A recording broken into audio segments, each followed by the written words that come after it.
Hi, it's me again, your guide. I'm here at the scene of a crime. Joe is the digital evidence first responder on the scene. He just finished his mobile device forensics training, so he is hoping there's a cell phone inside. After all, that phone could provide relevant info for the case.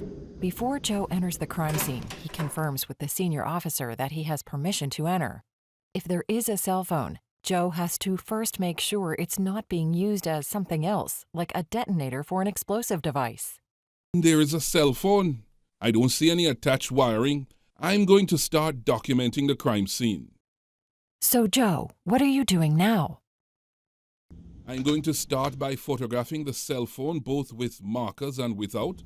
Then I'll take notes on the cell phone's appearance and location. I need to fill out the mobile device seizure form and include the date and time seized, the primary officer, and the type of seizure. I'm also going to write down some details about the device. So, is that all you have to do to seize the device? No, just getting started.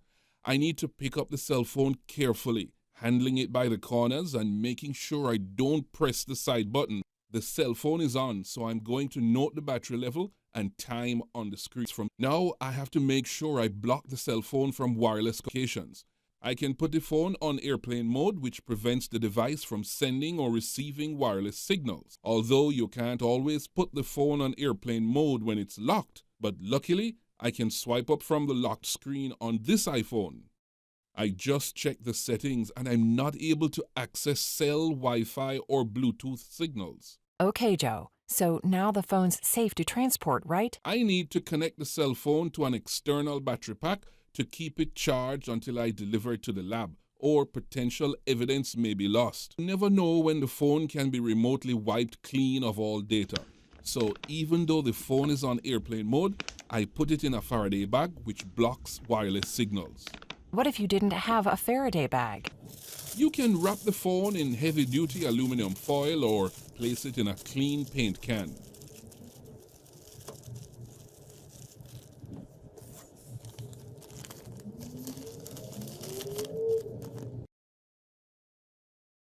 Okay, so Faraday bags and aluminum foil are good items to have in your raid bag when seizing mobile devices.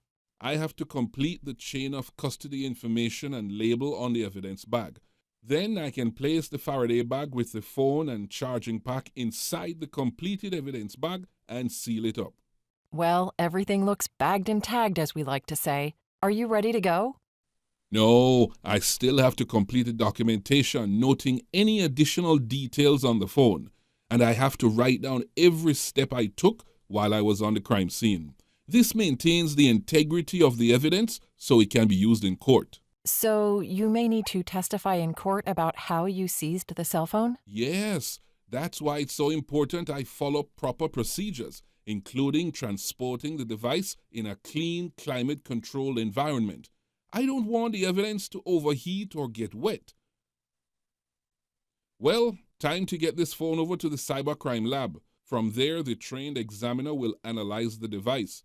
They'll try to find evidence on the device. Good job, Joe. I hope the cell phone helps solve the case.